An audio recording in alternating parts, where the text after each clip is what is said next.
I want to share something about how important it is to get religion and the spirit of religion out of your life and be wakeful that it doesn't return, because it's very subtle and it comes in a way that you don't expect. And I want to share with you my story of how I was like the prodigal son.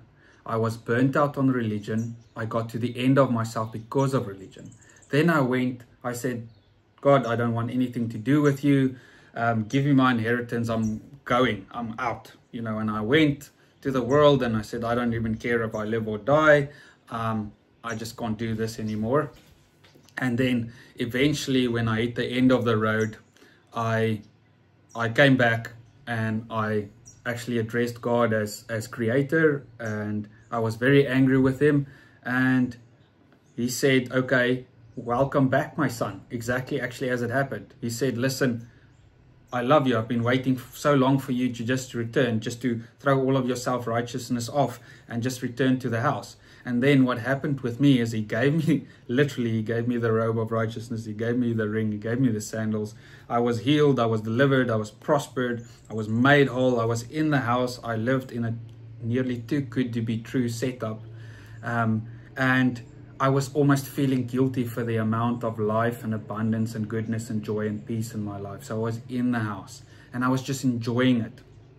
And I was sitting in the house and I started seeing a lot of manifestation of his goodness and of his miracles and of his life and of spirit, even in my life, but also in the life of others, in terms of healings, in terms of prophecy, in terms of what I could share in revelations.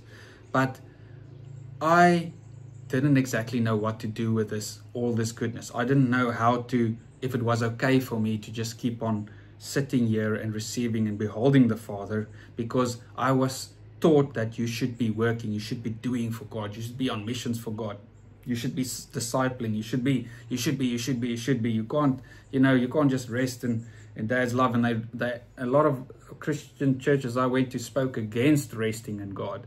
It's almost, they say they spoke resting in God, but they didn't speak resting in God. They spoke against resting in God. You're not allowed. And what happened then was I was looking for other material people who also experienced what I experienced, meaning Christ in you, meaning totally new creation, meaning life-giving spirit, 100-fold stuff. And I couldn't find really anything in the places where I preached it, wasn't ready to receive it. And so I was a bit alone, and I was looking, and I didn't have someone to validate that what I'm doing was okay. And that was also another religious thing that comes as religion, is like, who's keeping you accountable? Who's your accountability body? Who's your covering? Which body do you belong to? Which church? You should be in a church. All of those stuff. And I thought it should be, that is the voice of probably God, because it's all good stuff. It's all stuff that I've heard in church, but I didn't feel peace in my heart when I heard it. But in any case, I was scared that I wasn't doing the right thing because I didn't have an example and there wasn't someone else to speak to. And so I went to this one conference of quote unquote very mature sons and people who works in the mystical and perform stuff in the mystical. And what happened there sort of astonished me, because I got there, and I have my mother to actually validate this story. Is I got there and I just came from this farm here, me spending most of my time alone in the mountains with God. It was COVID. I couldn't really even see people or whatever. And I got all these revelations about 100-fold, about sonship, about what we can do and how we can govern over creation and all that stuff. But all that stuff happened effortlessly. All that stuff happened as a result of my joy in my relationship with my Father and receiving his abundance. And my mother was sitting there with me in the conference, and then these people spoke about these very mystical, very high-level revelation stuff. And she continuously hit me like this and say, that's what you said. That's what you said. That's exactly what you said. And that was astonishing for me, because I've never heard someone else really preach this at this point, or certain specifics of it. And now these guys are saying exactly that. And that also, on one hand, it reaffirmed that, listen, the Christ in you will teach you all things. The Spirit will teach you all things. It says no one will say, know the Lord, for all will know him. No one will have to teach you, because the Spirit will teach you all things. I realized that Jesus, that the Father, that the Spirit will teach you all things. You don't need a Moses to go on your behalf. And I was so joyful, because it means that all of the 8 or 9 billion people on this earth have access to it. If they're willing to believe, they can receive this gift, and then they can start getting this knowledge as well, this revelation as well. So it's not really dependent on me. It's not dependent on another person. That's so beautiful, because it took away all of the, what do you call it, the classes for me in church. I always had a issue with classes, because you are here a new believer, then you've got the super dupers, then you've got these guys, and then you've got the pastor, and you've got those ones, the intercessors and stuff. And I'm not talking about the fivefold ministry where you out of the Spirit act in those fivefold areas.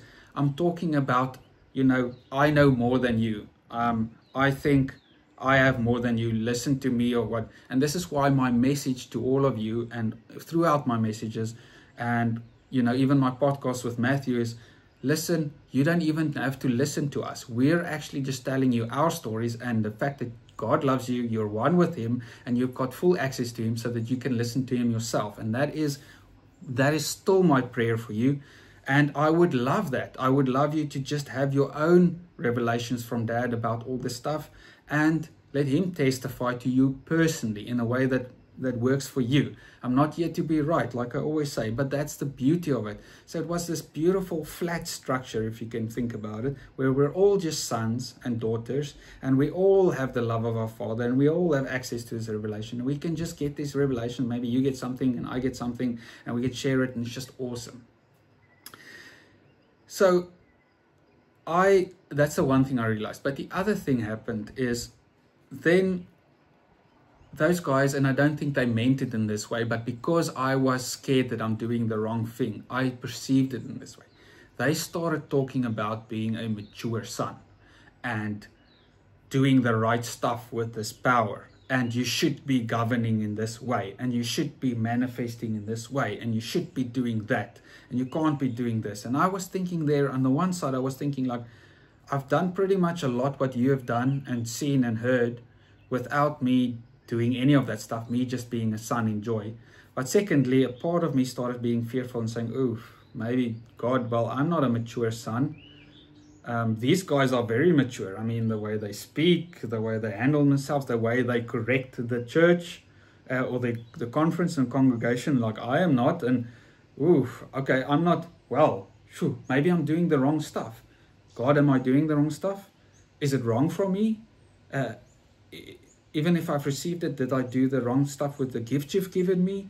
And all of a sudden, it's like, again, being Adam back in the garden, eating from that tree. Knowledge of good and evil. Knowledge of what I should have done or shouldn't have done, or should govern right or not govern right. And shame and guilt came into me, and I felt naked and ashamed. It's actually exactly like, I imagine what Adam almost felt like.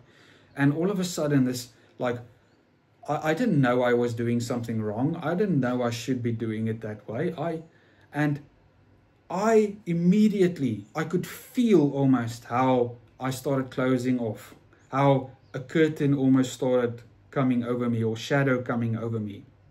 And that is how subtle religion is. Religion doesn't come necessarily only from the obvious stuff, the what you would call legalistic churches, or the very old school churches, cultural churches, or traditions of men. It comes from the older brother who's working in the field, who thinks he's earning his goat, telling you in the house, hey bro, I've been working in the field for long. I haven't transgressed any of my father's commandments. Why are you still in the house? Like, you should be coming out. You know, you should also be working. You can't stay in the house. You can't just have the fatted calf the whole time. You need to come out. And because he's the older brother, because in our religious mindset, it seems noble and it seems just and it seems righteous. and it seems good that he's working in the field and he's doing his part and he's laboring and he's not transgressing, we think in the house, we're like, maybe that's true. Maybe Dad's gone one day. I'm going to wake up and Dad's going to come to me and say, listen, you've been in this house for the last 3 months and you haven't really been working in the field. You haven't done anything. Like, what do you think I'm running here? A charity? Like, I'm disappointed in you. I thought you'd be working with your older brother. And so guilt and shame sets in. You're in the house and then you're like, okay, maybe I should do that. But not out of trying to be bad, out of the goodness of your heart, trying to do something that's pleasing with the Father. And that's why religion is so subtle. You trying to please the Father will lead to separation. It will lead to death. It will lead to the knowledge of good and evil, which will lead to death. And that is a fact. So that's what I did. Out of the goodness of my heart, my willingness to please the Father and do the right thing, I listened to the brother who did the noble thing, who looked like he was doing the right thing. So I went back into the field, into the sort of doing something as a mature son mindset. And it nearly killed me. It was the worst almost months or years of my life. I can honestly tell you, I've never almost felt so separated from God, because before I had this big revelation of Sunset, of unity, of I'm Dad's beloved, I didn't know how separate I was. So it didn't affect me as much. But after I had this light in me, this life in me, and I had this relationship with Dad that's just based on his love for me and unity and nothing for me to do, the moment I was separated from that, it's like, you know, being in the dark for very long and then switching on the light. It's very bright, you know, it's almost a shock to your system. And that's how it felt for me. It felt for me like dying. And what do you do if you feel like that? You are trying to do the same things that you did in intimacy with your Father, in that love relationship, in that unity, in the house. You're trying to do the same things to try and get back there. And that is also what happened to me. So I started trying to do the same stuff that I did in joy and in peace and in love and in excitement with Dad, like meditating, like praying, like taking communion, like taking long walks. I did the exact same stuff, but I did it with the older brother mentality, trying to get back into the house, and it didn't work. So what happened with me is I ended up being the older brother again, very subtly deceived to go back into the fields. And then after like 2 or 3 years, I was completely lost again. Like, I can tell you, doing the right stuff, keeping all of these commandments, you know, not transgressing, working in the field, it will not bring you 1 inch closer to the Father. And then I became the younger son again. So then I burnt out again on religion. I said, I can't do this. I give up. I don't screw this. I don't care if I'm a mature son or not. I don't care if I'm anything. If I need to be the most useless son ever that God proclaims to all the kingdom and saying that's the son that did the least, I don't flip and care. I'm just giving up. I know now I'm a son, but I'm willing to be just the worst son ever. I can't take this anymore.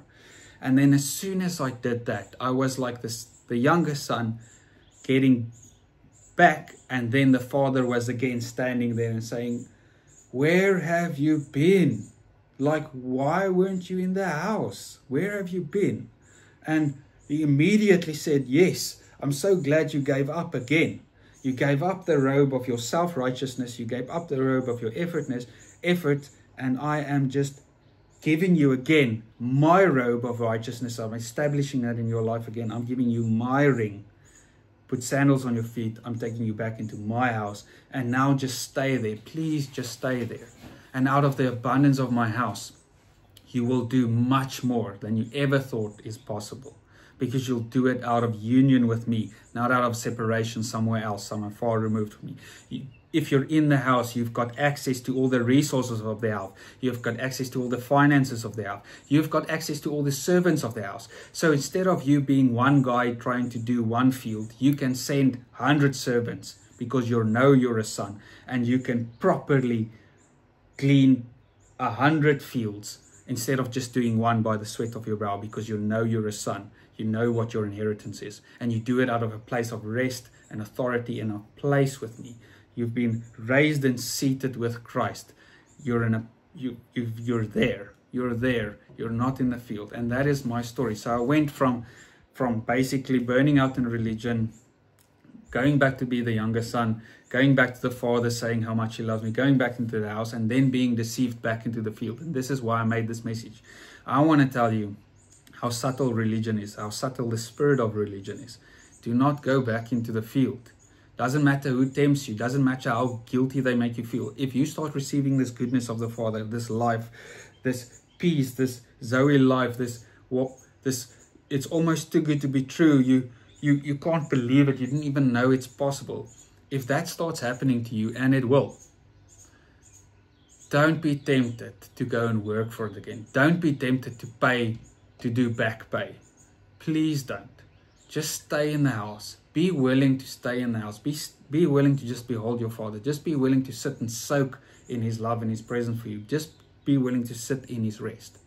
And when you will do something, you'll be ready to do something when it comes and it feels effortless. As soon as it feels like there's sweat on your brow, you know it's your self-effort. Even speaking to the lost at all cost, even running a Bible study, even doing that.